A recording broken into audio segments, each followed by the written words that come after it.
Hi,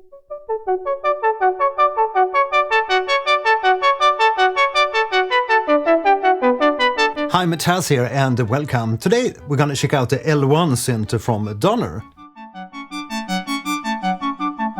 A quick disclaimer, Donner sent me the L1 synth and also this KB32M MIDI keyboard. That said, they have no say over this video or my content. The L1 is an analog monophonic synthesizer.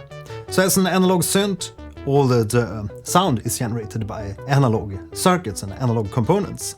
So you have an analog oscillator section, and we have an analog filter, and there's also an analog voltage-controlled amplifier. There's also a sequencer on board.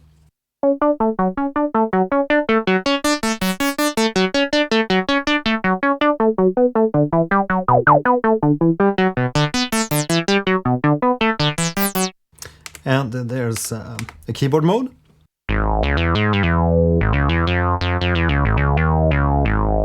And there's also an arpeggiator.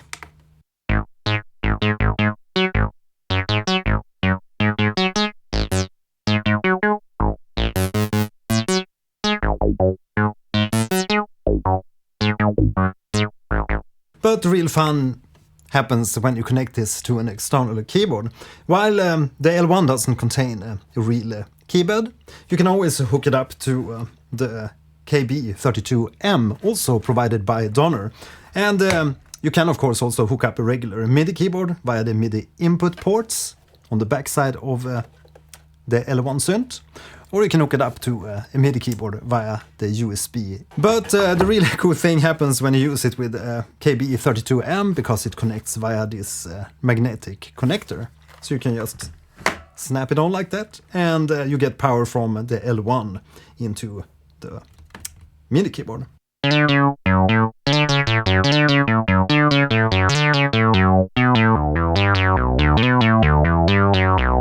me know here in the comments if you know the melody.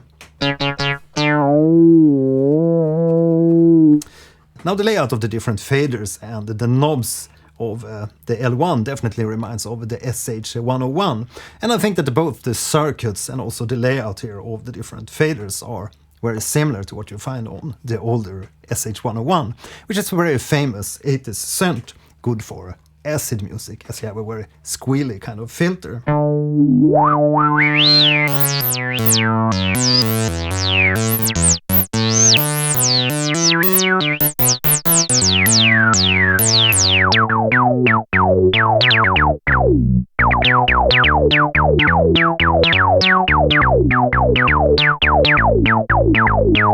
Keep in mind that there are no effects or digital effects on the L1, but you can always hook it up to something like a zoom effect.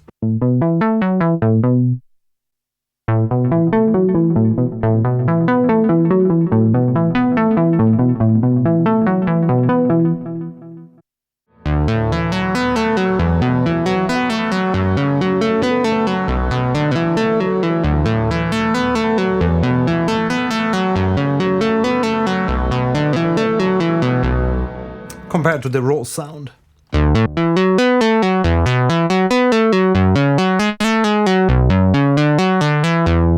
But after playing around with the L1 here in the studio for quite some time, I definitely feel that you can get great bass sounds and basically any type of monophonic sound with this synth.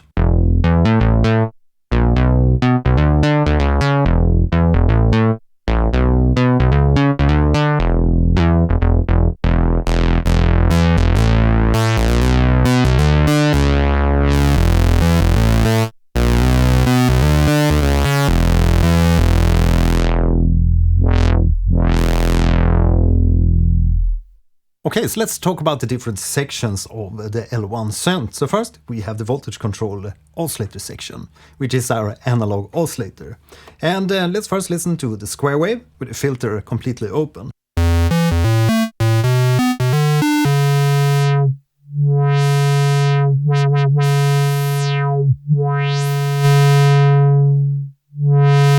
With the square wave you can also control the pulse width, and you do that with this parameter, the pulse width modulation, and you can either set it to be controlled by LFO, manual, or by the envelope 1. So let's set it to the LFO.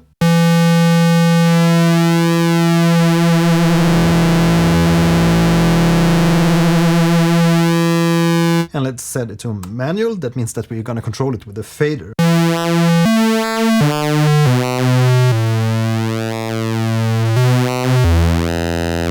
So you can have a very fat square or a very thin square.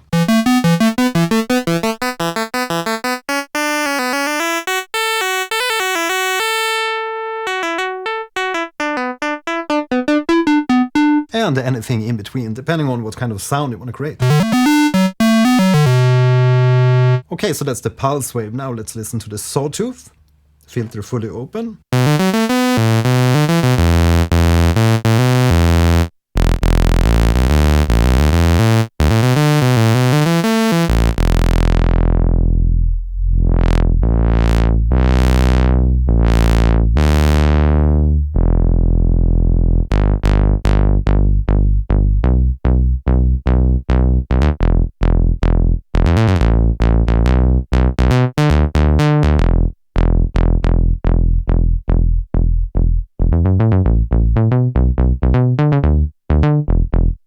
Next up, there's also a triangle.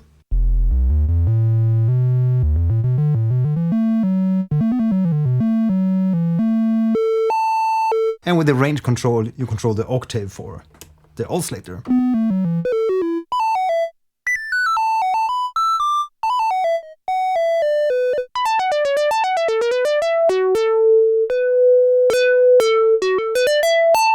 Let's listen with some effects.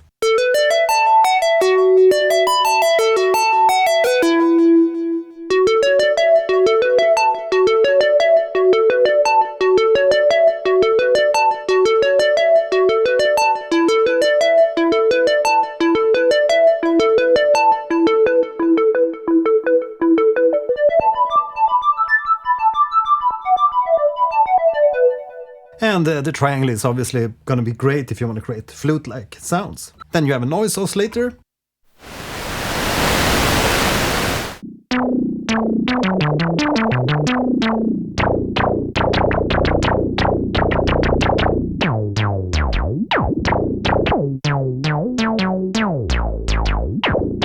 You can create anything from drum sounds to really cool lead sounds, or effects if you use the noise oscillator in combination with, say, a triangle and maybe some sawtooth.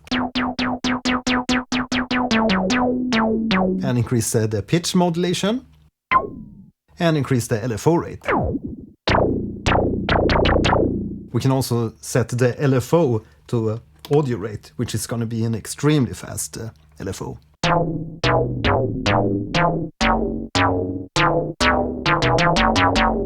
So we can get like FM sounds.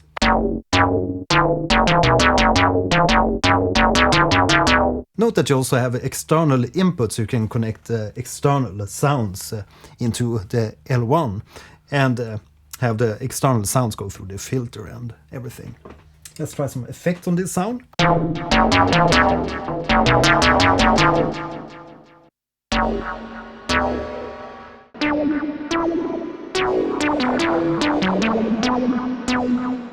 And then all to the left you have a sub-oscillator. And at the sub-oscillator it's by default going to be 1 octave below our square wave. We can also set it to 2 octaves below.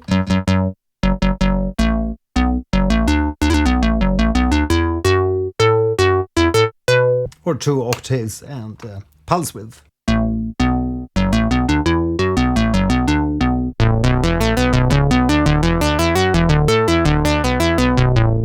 Yeah, so I definitely feel you can create some really fat sounds with the analog oscillator of the L1. So next up, let's listen more to the filter, to the resonance of the filter.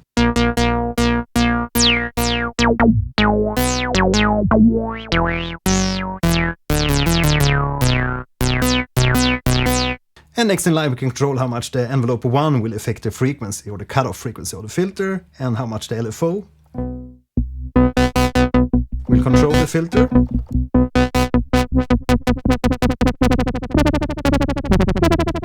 Next up we have the envelopes. Envelope 1 is controlling the filter, as we can see. You can also use envelope 1 to control the pulse width.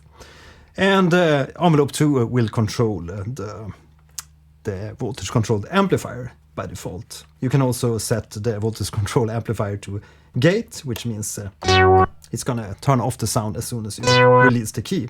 Or a cycle, which will be a cycling envelope. And then finally drone mode if you just want to have a held note and then just fiddle with the parameters.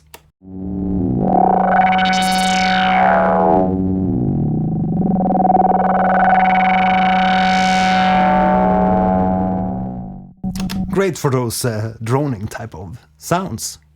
Okay, so next up let's talk about the built-in sequencer of the L1. Let's go to an empty sequence. So we press this value button and we select an empty sequence, maybe empty 4. And let's begin adding something on step 1 here. So we need to activate record to record something into the sequence. And you can see that step button flashing. So let's add something. And it will progress to the next step. You can also see the step number here on the display. And it will record both the velocity of the key and also the note pitch, obviously. And as you can see, as we progress through 16 steps, it will continue to the next page, and we begin at step 1 of page 2, so we're at step 17.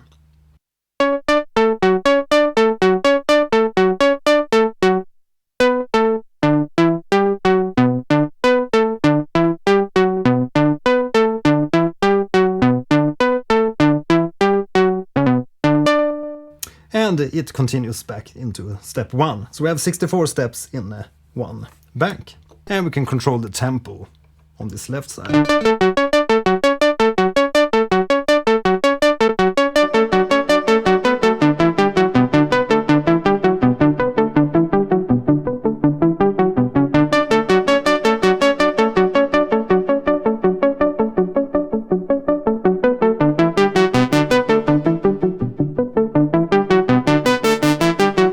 Right, if you make some mistake on the sequence, we can always go into record mode again, and you can select which page you want to edit by holding the shift key.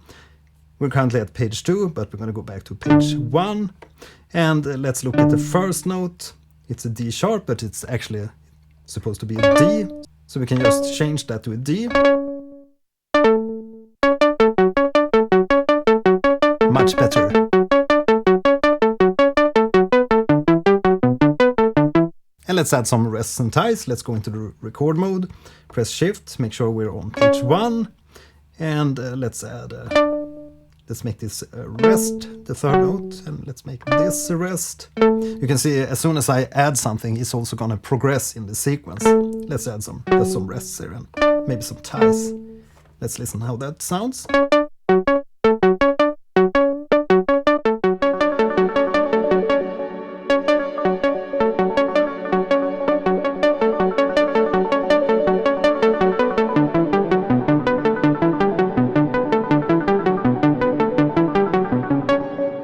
So that's how easy it is to record sequences. And then we can of course save the sequence when we're done with our sequence by holding shift and save. And now we can also select where we want to save this. Let's save it to empty 4. Press the value knob and we can change the name. And then press down the value knob to save that. And they're flashing when you're saving, so now we have that saved among our different sequences. And you can also arrange the sequences into different songs. So let's go into song mode, and we're going to save this sequence, we're going to save this song, which saves also the different sequences into the song. Save and save that on the second one here. Just give it some random letters like that, and press down to save. So now we have this little sequence saved as a song. Right, some final words here on the L1 synth from Donner. I definitely feel it's in par with other SH-101 clones that I've tried. Now, those from Roland are mostly virtual analog, so that means it's not real analog circuitry like you have in the L1. But that said, the Roland with virtual analog actually has 4 voices polyphony, while the L1 is still monophonic, so only one voice. But it's a true analog if you're after the true analog sound. Right, so if there's something I really miss on the L1, it's some kind of digital effect. And during the making of this video I was using the Zoom MS-70 CDR, which is a kind of cheap effect. It has tons of different effects, but it's always lovely to have everything within the Synth. And there's also no way to save the presets, or the way that you have set up the different knobs here. It's all analog, so what you see is actually what you get in the sound. Now, if you want to connect your L1 to other analog gear in your studio, you have the sync in and out, and also CV out and CV out gate, and also that external input if you want to connect other gear and run that through the filter. The price for the L1 at the making of this video is 299 euros. If you want to purchase the keyboard, the price is 129 euros. So depending on if you already have a MIDI keyboard, you might want to hook that up to your L1. That said, you get quite sleek setup here with a KB32M keyboard. Now, if you move this around, the keyboard might loosen a bit, but it feels actually quite sturdy and a quite strong magnet that connects to the Synth. I hope you had a fun time with me here today checking out the L1 Synth. Please let me know in the comments if you have any type of questions or comments. See you in the next one. My name is Matthias. Bye.